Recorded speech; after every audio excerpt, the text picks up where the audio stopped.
21절에서 28절까지 말씀입니다. 마태복음 15장 21절에서 28절까지 말씀, 제가 가진 성경 신약성경 페이지수 25페이지, 26페이지 정도가 됩니다. 우리 한 절씩 번갈아서 읽도록 하겠습니다. 제가 먼저 21절을 읽겠습니다.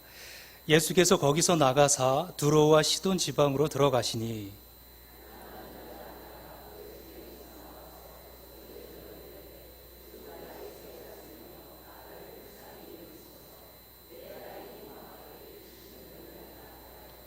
예수는 한 말씀도 대답하지 아니하시니 제자들이 와서 청하여 말하되 그 여자가 우리 뒤에서 소리를 지르오니 그를 보내소서.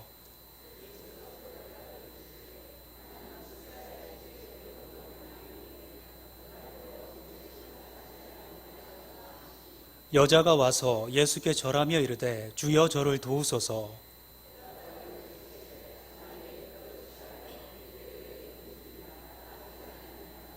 여자가 이르되 주여 올소이다마는 개들도 제 주인의 상에서 떨어지는 부스러기를 먹나이다 하니 이에 예수께서 대답하여 이르시되 여자여 내 믿음이 크도다 내 소원대로 되리라 하시니 그때로부터 그의 딸이 나으니라. 아멘. 마태복음 15장 21절로 28절의 말씀을 통해서 우리 주님을 감동시키는 길이라는 말씀의 제목으로 은혜 나누겠습니다. 우리 옆에 계신 성도님들 바라보면서 이렇게 축복하며 인사했으면 좋겠습니다. 주님을 감동시키는 성도가 됩시다. 아멘. 우리 모두가 주님을 감동시키는 주님의 자녀들, 주님의 제자들이 되어지기를 바랍니다. 다하시는 이런 우스갯소리가 있습니다. 어느 날 소방관과 경찰관이 싸웠습니다. 소방관과 경찰관이 싸울 일은 없는데요, 그냥 얘기입니다. 그런데 이 소방관이 경찰관을 이겼습니다. 왜 그러냐면 경찰관은 옳고 그름을 육하 원칙에 따라서 조목조목 따져가면서 싸웠지만 소방관은요, 물불을 가리지 않고 싸웠습니다. 그래서 소방관이 경찰관을 이겼다는 거죠. 며칠 후에 이 소방관이 이번에는 장님과 싸웠습니다. 누가 이겼을까요? 장님에게는 졌습니다. 장님이 이겼습니다. 물불을 가리지 않는 소방관도 눈에 보이는 것이 없으니까 막무가내로 덤비는 이 장님을 당해낼 수가 없었던 것입니다. 또 얼마 후에 이 장님이 노인과 시비가 붙어서 싸우게 되었습니다. 이 싸움에서는 누가 이겼을까요? 다 아시는군요. 노인이 장님을 이겼습니다. 노인은 인생을 살 만큼 살았으니까 아쉬울 것이 없다 해서 죽기 살기로 싸웠습니다. 그래서 노인이 이겼습니다. 결국 죽기 살기로 싸운 노인이 최후의 승자가 되었습니다. 여우와 토끼가 달리기를 하면 누가 이길까요? 토끼가 이깁니다. 그 이유는 여우는 한 끼 식사를 위해서 달리지만 토끼는 목숨을 걸고 달리기 때문입니다. 한 끼 식사를 위해 달리는 사람이 자신의 목숨을 걸고 죽기 살기로 달리는 사람을 절대 이길 수 없다는 것이죠. 바로 이것이 간절함의 차이라는 것입니다. 어떤 말을 10,000번 이상 되풀이하면 반드시 그 말이 이루어진다는 인디언의 격언이 있습니다. 이것은 단순히 반복의 중요성을 강조한 것이 아니라 열정과 간절함의 중요성이 얼마나 큰지를 이야기를 하는 것입니다. 기적은 저절로 일어나지 않습니다. 기적은 간절함이 결집되어서 만들어지는 것입니다. 오늘 본문에 가나안 여인이 좋은 본보기입니다. 예수님께서 이스라엘 지역을 벗어나 이스라엘 북서쪽 항구 도시인 이 두로와 시돈 지역으로 가셨습니다.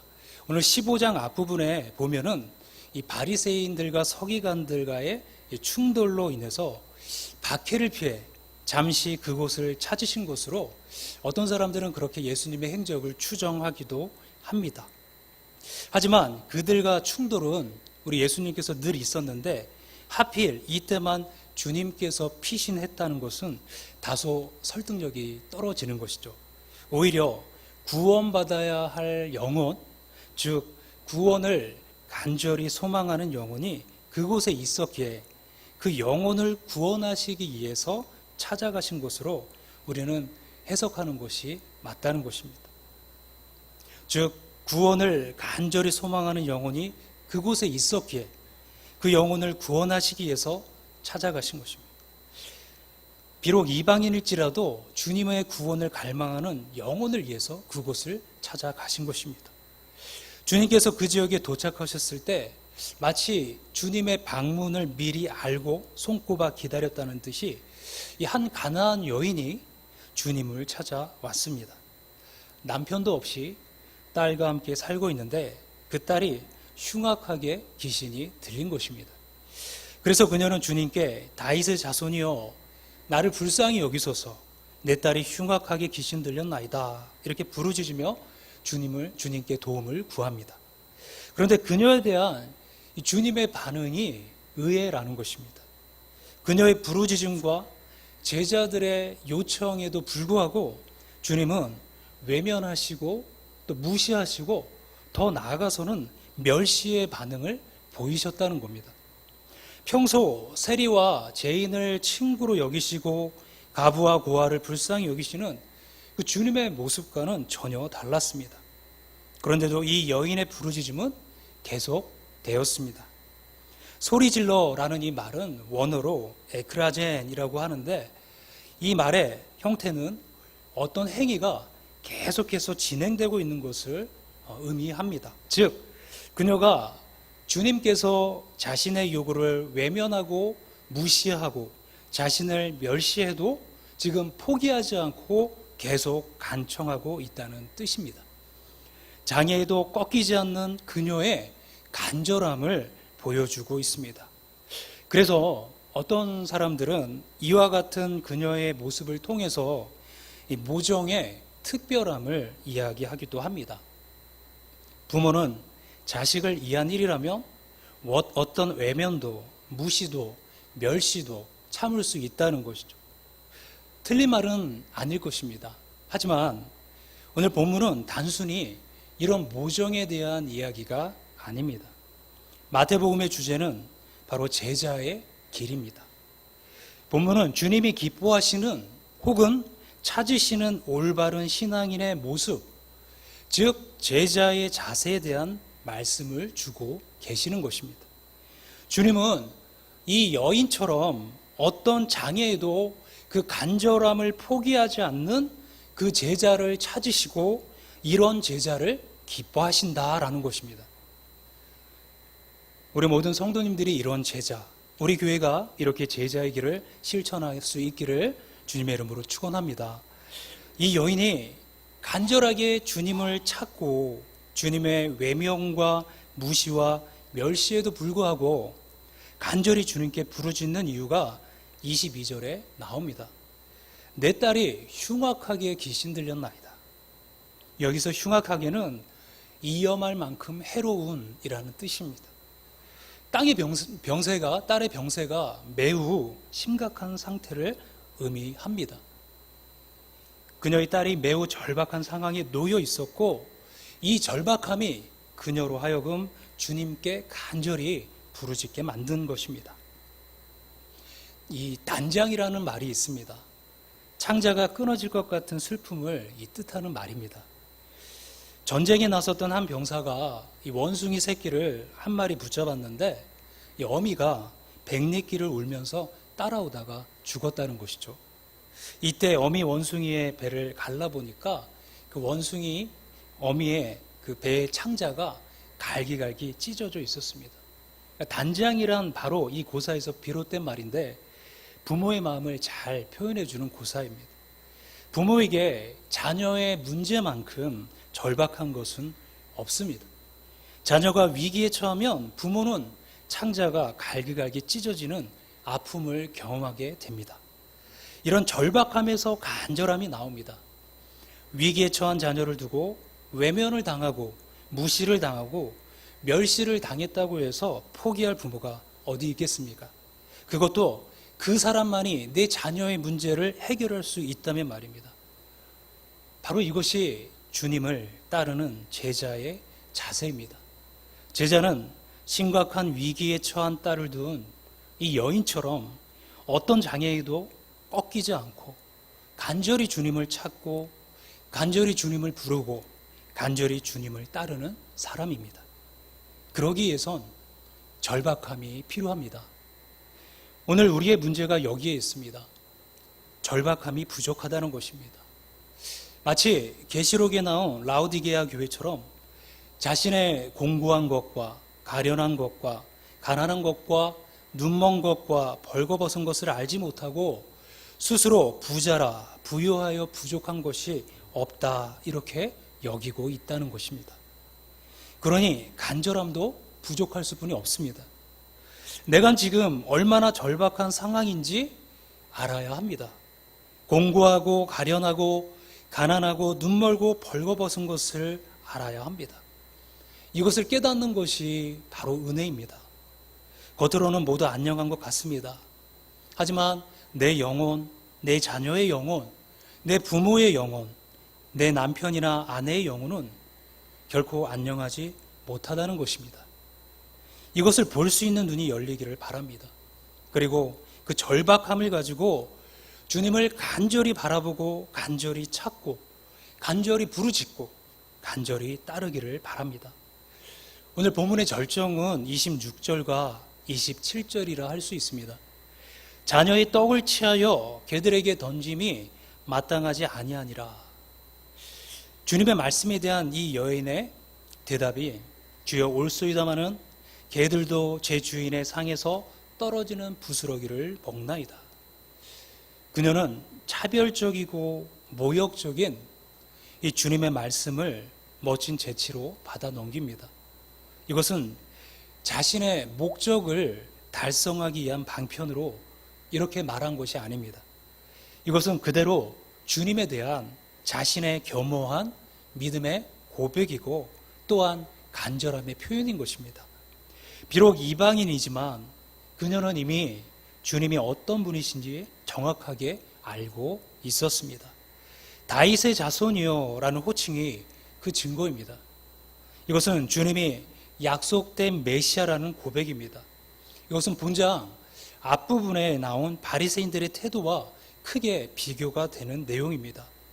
먼저 그들은 주님을 배척했지만 그녀는 환영했습니다.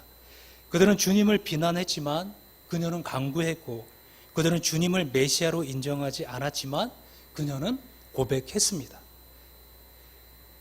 그녀는 메시아이신 주님께 자신은 개와 같은 존재이고 주인의 상에서 떨어지는 부스러기를 주워 먹는 개처럼 자신에게도 그런 은혜를 달라고 고백한 것입니다. 주님은 이처럼 간절한 소망을 담은 이 여인의 고백에 무척 감동하셨습니다. 그러면서 그녀를 크게 칭찬하십니다. 여자여, 내 믿음이 크도다. 주님을 감동시키고 주님을 기쁘시게 하는 것은 바로 우리의 믿음입니다. 여기서 주님을 감동시킨 그녀의 믿음은 주님을 그리스도로 고백하는 믿음, 여러 장애에도 꺾이지 않는 믿음, 자신을 개라고 해도 개의치 않는 겸허한 믿음, 부스러기와 같은 사소한 은혜도 소중하게 여기고 사모하는 간절한 믿음입니다. 그러므로 제자는 이 여인과 같은 믿음을 가져야 한다는 것입니다. 이 믿음이 우리를 간절히 주님을 바라보고 찾고 부르고 따르게 만듭니다. 또한 이 간절함은 바로 역동적인 믿음, 살아있는 믿음의 표현인 것입니다. 문제는 실패 그 자체가 아닙니다. 너무 쉽게 그리고 너무 빨리 포기하는 것입니다. 그것은 간절함이 없기 때문입니다. 그래서 문제 해결에 대한 절박함이나 해결을 받을 수 있다는 믿음이 없는 것입니다. 옛말 중에 거거거 중지 행행행 리각이라는 말이 있습니다. 가고 또 가다 보면 알게 되고 실천하고 또 실천하다 보면 깨닫게 된다는 것입니다. 무엇이든 당장에 되지 않더라도 포기하지 않고 간절함을 가지고 묵묵히 실천하다 보면 언젠가는 알게 되고 깨닫게 된다는 의미입니다. 말씀을 정리합니다. 복음서에 많은 치유 사건이 나옵니다. 주님을 통해 치유를 받은 사람들의 공통점은 바로 간절함입니다. 자신의 문제를 심각하게 생각하고 주님만이 그 문제를 해결하실 수 있다는 믿음을 가지고 주님을 간절히 찾았습니다. 본문의 사건도 그 중에 하나이죠. 그녀가 자신의 소원을 성취할 수 있었던 것은 여러 장애에도 꺾이지 않았던 그 간절함 때문입니다.